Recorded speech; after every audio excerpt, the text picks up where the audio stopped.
अस्सलामुअलैकुम वरहमतुल्लाहि वबरकातुहू। जनाब बाबूभाई सुपारीवाला गर्ल्स प्राइमरी स्कूल, कक्षा 8, विषय हिंदी, विषयांक परीक्षा लक्षी पुनरावर्तन 6, यानी कि हमारा आज पुनरावर्तन का छठा तास है। हमारा यह पुनरावर्तन द्वितीय सत्र का है। आप सभी को पता है कि हमारा द्वितीय सत्र का यानी दूसरी वार्षिक परीक्षा का द्वितीय सत्र की वार्षिक परीक्षा के लिए हम यह पुनरावर्तन कर रहे हैं, जिसमें हमारे द्वितीय सत्र की इकाई 1 से 9 के पाठ का समाविष्ट होता है। आप सब देख रहे होंगे कि आपके मोबाइल स्क्रीन पर जो द्वितीय सत्र लिखा हुआ है उसमें द्वितीय की जोड़नी गलत है। यहाँ पे टेक्निकल प्रॉब्लम की वजह से सही जोड़नी नहीं आ पा रही है, इसलिए आप सभी को यहाँ पे दी गई गलत जोड़नी नहीं लेकिन सही जोड़नी में द्वितीय सत्र लिखना है। तो चलिए हम हमारा आज का पुनरावर्तन शुरू करते हैं, जिसमें हम देखेंगे सही वाक्यांश चुनकर विधानों को पूर्ण कीजिए, जो आपको सुंदर स्वच्छ अक्षर में जोड़ने का ध्यान रखते हुए अपनी हिंदी की कॉपी में 2 बार लिखना है। कितनी बार लिखना है? 2 बार लिखना है और साथ साथ याद भी करना है, क्योंकि ये हमारी परीक्षा के लिए पूर्व तैयारी होगी। तो चलिए मैं शुरू करती हूँ, आप सब भी मेरे साथ साथ ध्यान दीजिए। नंबर 1, कच्छ को हम म्यूज़ियम कह सकते हैं क्योंकि यहाँ तरह तरह के पशु पक्षी पाए जाते हैं। यहाँ तरह तरह की वनस्पतियाँ मिलती है। यहाँ अनेक दर्शनीय स्थानों का वैविध्य है। तो इसका सही उत्तर क्या है? यहाँ अनेक दर्शनीय स्थानों का वैविध्य है। आप देख सकते हैं कि यहाँ पे सही उत्तर के सामने टिक की हुई है, लेकिन आप सबको सिर्फ टिक नहीं करना है, ये सही उत्तर यहाँ पे लिखकर पूरे वाक्य को पूर्ण करना है। क्या करना है? पूर्ण करना है, जिससे हमारा उत्तर क्या हो जाएगा? कच्छ को हम म्यूज़ियम कह सकते हैं क्योंकि यहाँ अनेक दर्शनीय स्थानों का वैविध्य है। नंबर 2, नखत्राला लोकप्रिय स्थान है क्योंकि यहाँ के लोगों के नाखून लंबे होते हैं। यह प्राकृतिक नज़ारों का केंद्र है। यहाँ के लोगों के नाखून बहुत छोटे होते हैं। इसका सही उत्तर है यह प्राकृतिक नज़ारों का केंद्र है। तो हमारा जवाब क्या होगा? नखत्राला लोकप्रिय स्थान है क्योंकि यह प्राकृतिक नज़ारों का केंद्र है। आगे नंबर 3, काला पहाड़ पर चढ़कर रेगिस्तान की झांकी करना एक अनूठा अनुभव है, बड़े साहस का काम है, बहुत साधारण बात है। तो इसका सही उत्तर क्या है? यह एक अनूठा अनुभव है। तो जिससे हमारा उत्तर क्या हो जाएगा? काला पहाड़ पर चढ़कर रेगिस्तान की झांकी करना एक अनूठा अनुभव है। आगे नंबर 1, मंदिर मस्जिद गिरजाघर बनाने का मतलब है पूजा घरों के स्वरूप बताना, सच्ची भक्ति प्रकट करना, भगवान का बंटवारा करना।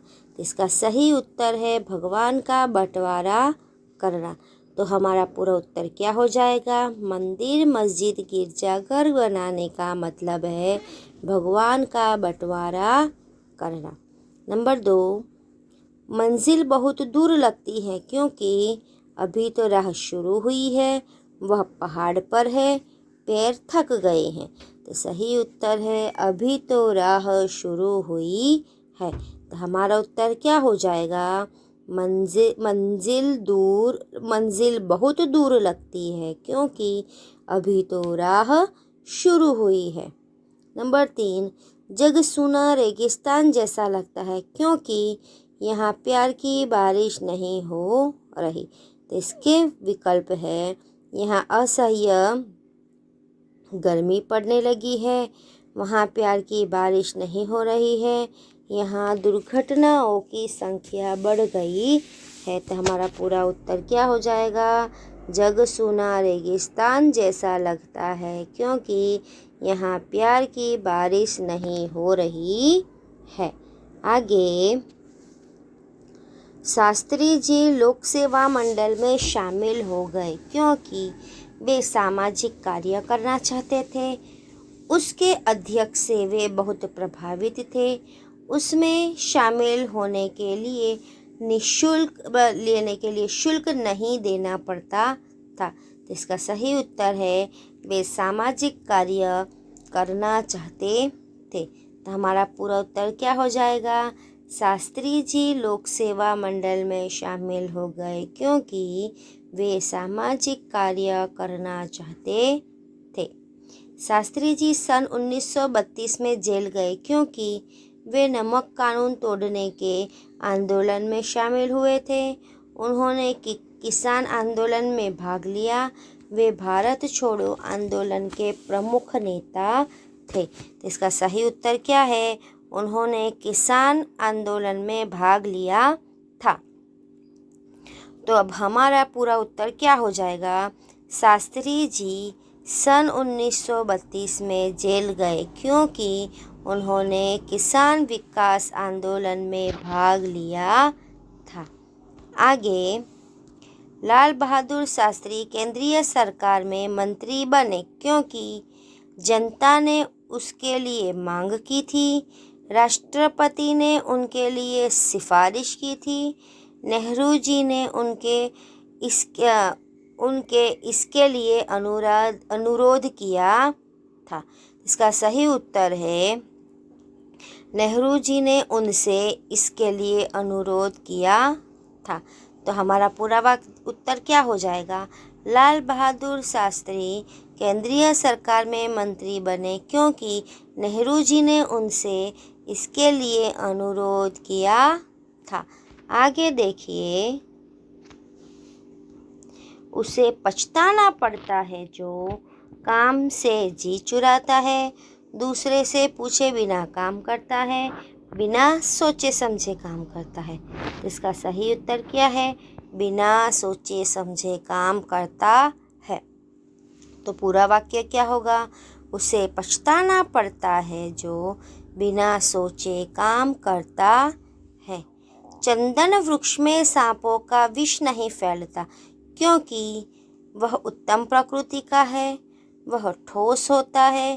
पेड़ की छाल मोटी होती है। तो इसका उत्तर है वह उत्तम प्रकृति का है। तो हमारा उत्तर क्या हो जाएगा? चंदन वृक्ष में सांपों का विष नहीं फैलता क्योंकि वह उत्तम प्रकृति का है। विद्या भी एक धन है क्योंकि वे पुस्तकें खरीदकर ही पाया जाता है। वह उद्यम करने पर ही प्राप्त होती है। उसे पाने के लिए धन जरूरी है। तो इसका सही उत्तर है वह उद्यम करने पर ही प्राप्त होती है। तो हमारा पूरा वाक्य यानी पूरा उत्तर क्या हो जाएगा? विद्या भी एक धन है क्योंकि वह उद्यम यानी मेहनत करने पर ही प्राप्त होती है। आगे, बाबा भारती को ऐसा लगने लगा था कि वे भगवान का भजन किए बिना नहीं रह सकते। गांव शहर से लाख गुने अच्छे हैं। वे सुल्तान के बिना नहीं रह सकेंगे। तो इसका सही उत्तर है वे सुल्तान के बिना नहीं रह सकेंगे। तो पूरा वाक्य क्या हो जाएगा? बाबा भारती को ऐसा लगने लगा था कि वे सुल्तान के बिना नहीं रह सकते। बाबा भारती की सारी रात अस्तबल में कटने लगी क्योंकि उन्हें घोड़े का चुरा जाने का डर था। वे अब वहीं सोने लगे थे। अब वहाँ कोई घोड़ा नहीं था। इसका सही उत्तर है उन्हें घोड़ा चुरा जाने का डर था। तो हमारा उत्तर क्या हो जाएगा? बाबा भारती की सारी रात अस्तबल में कटने लगी क्योंकि उन्हें घोड़ा चुरा जाने का डर था। आगे, बाबा भारती फूले नहीं समाते थे क्योंकि कुख्यात डाकू ने उनके सामने सिर झुकाया था। सुल्तान के रूप रंग और चाल पर वे मुग्ध थे। उन्हें एक अपाहिज की सेवा का अवसर मिला था। तो इसका सही उत्तर है सुल्तान के रूप रंग और चाल पर वे मुग्ध थे। तो हमारा पूरा वाक्य क्या हो जाएगा? बाबा भारती फूले नहीं समाते थे क्योंकि सुल्तान के रूप रंग और चाल पर वे मुग्ध थे। बाबा भारती को अपाहिज पर शक नहीं हुआ क्योंकि उसने अपने आप को वैद दुर्गा दत्त का सौतेला भाई बताया था। अंधेरे के कारण वे उसे ठीक से देख नहीं पाए। इनकी आवाज़ में करुणा थी। इसका सही उत्तर है इनकी आवाज़ में करुणा थी। तो हमारा पूरा उत्तर क्या होगा? बाबा भारती को अपाहिज पर शक नहीं हुआ क्योंकि उनकी आवाज़ में करुणा थी। नंबर 3, सुल्तान को वापस लौटाने के बाद खड़क सिंह मन ही मन पछताने लगा। खड़क सिंह की आंखों में नेकी के आंसू थे। खड़क सिंह ने बाबा भारती से क्षमा मांगी। इसका सही उत्तर क्या है? खड़क सिंह की आंखों में नेकी के आंसू थे। तो हमारा पूरा उत्तर क्या हो जाएगा? सुल्तान को वापस लौटाने के बाद खड़क सिंह की आंखों में नेकी के आंसू थे। आज का हमारा यह पुनरावर्तन यहीं पे पूर्ण होता है। आशा करती हूँ कि आपको अच्छे से समझ में आ गया होगा। यह सभी आपको अपनी हिंदी की कॉपी में पुनरावर्तन में सुंदर स्वच्छ अक्षर में 2 बार लिखना है और साथ साथ क्या करना है? याद भी करना है। क्यों? क्योंकि ये हमारी वार्षिक परीक्षा से पहले की पूर्व तैयारी है। धन्यवाद।